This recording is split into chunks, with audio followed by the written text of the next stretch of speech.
The rise of King David. Long before he was known as a mighty king, David was merely a shepherd boy in the hills of Bethlehem. The youngest son of Jesse, a modest man from the tribe of Judah, David lived a quiet life tending to his father's flocks. His days were filled with song and solitude, the melodies of his lyre echoing across the pastures as he watched over his sheep. Though small in stature and overlooked by most, David's heart was vibrant with faith, courage, and a deep love for God. At this time, Israel was under the rule of King Saul, the first anointed monarch. Saul was once chosen by the prophet Samuel at God's command, but over time, Saul's pride and disobedience led to his downfall.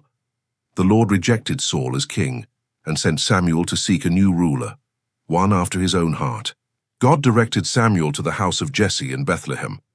There Jesse presented his 7 eldest sons to the prophet, each tall, strong, and seemingly fit for kingship. But the Lord whispered to Samuel, "Do not look at their appearance or height. I have rejected them, the Lord sees, not as man sees. Man looks at the outward appearance, but the Lord looks at the heart." Confused, Samuel asked Jesse if he had any more sons. Jesse admitted, almost as an afterthought, that his youngest David was out in the fields with the sheep. When David was summoned, his ruddy complexion, bright eyes, and humble demeanor were unmistakable. The Lord spoke again. "This is the one. Arise and anoint him." Before his family and in secret, Samuel anointed David with oil. In that sacred moment, the Spirit of the Lord came mightily upon David. Though he would not immediately ascend to the throne, the seeds of kingship had been planted. Meanwhile, King Saul began to suffer from bouts of torment and dark moods that clouded his judgment and spirit. His servants advised music to soothe his soul, and David, known for his skill with the lyre, was brought to the palace. His music calmed Saul's troubled mind, and David soon became a favored court musician and armor-bearer. Despite David's modesty and loyalty, the wheels of destiny continued to turn. Israel found itself at war again with the Philistines, and their champion, an enormous warrior named Goliath of Gath, issued a terrifying challenge. For 40 days, he taunted the armies of Israel, demanding a man to fight him in single combat. None dared face the giant. When David visited his brothers at the battlefield, he heard Goliath's insults and was filled with righteous indignation.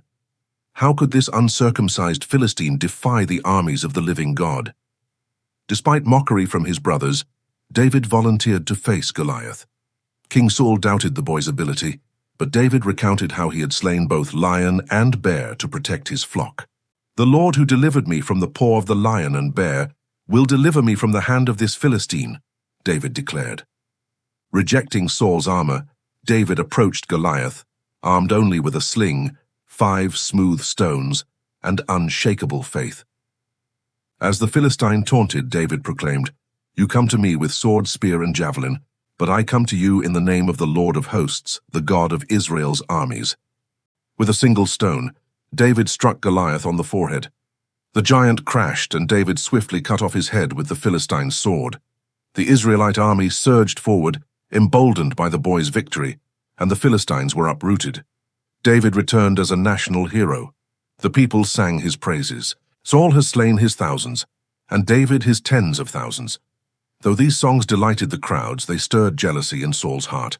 Fearful that David might usurp him, Saul's affection quickly turned to suspicion and rage. Despite Saul's growing hostility, David remained loyal. He served faithfully as a warrior, strategist, and courtier.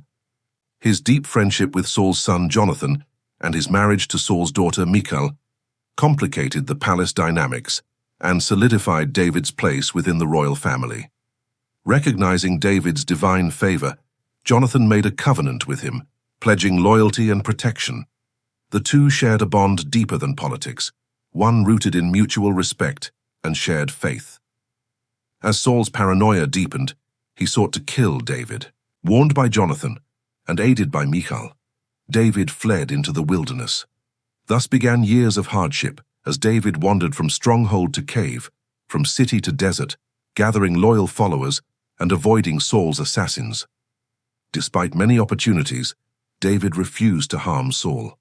He spared the king's life twice, once in a cave and once in Saul's own camp, proving his integrity and reverence for the Lord's anointed. "I will not raise my hand against my master," David said. for he is the Lord's anointed. His mercy moved even Saul, who wept and acknowledged David's righteousness. You are more righteous than I, Saul admitted. You will surely be king. Eventually, Saul's life came to a tragic end, in battle against the Philistines. Wounded and fearing capture, Saul fell on his sword.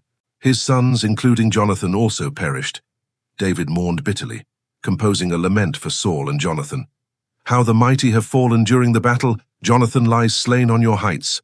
I grieve for you, Jonathan, my brother. Your love to me was wonderful. With Saul's death, the road to kingship opened. David was anointed king of Judah in Hebron. Meanwhile, Saul's remaining son, Ishbosheth, ruled the rest of Israel, sparking several years of civil war. Eventually, Ishbosheth was murdered, and the elders of Israel came to David, requesting him to rule over the United Kingdom. David was anointed king over all Israel. He established Jerusalem as his capital and celebrated the arrival of the Ark of the Covenant in the city, making it the spiritual heart of the nation. David ruled for 40 years. Though triumphs marked his reign, it was not without personal failures and tragedy, most notably his sin with Bathsheba and the rebellion of his son Absalom. Yet through repentance and enduring faith, David remained a man after God's own heart. He united the tribes of Israel, established Jerusalem as the holy city, and laid the foundations for a temple that his son Solomon would later build. His psalms, born of joy, sorrow, and longing, continue to resonate across generations. The rise of King David is more than a tale of a shepherd becoming a sovereign. It is a journey of faith, courage, and redemption. It teaches that greatness is not born of appearance or lineage, but of the heart aligned with God's will, with all its highs and lows. David's life remains one of the most enduring legacies in Jewish history and beyond.